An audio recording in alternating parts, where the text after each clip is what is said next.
долната част на сечището установихме, че интензивността на сечта е била повече от 50% и тук гората просто е смазана. Това е вековна буква гора на 110 години в границите на природен парк Витоша.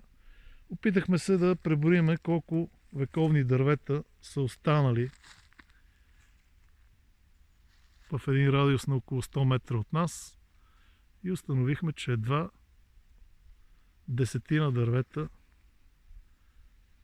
вековни дървета, са оцеляли след тази сеч.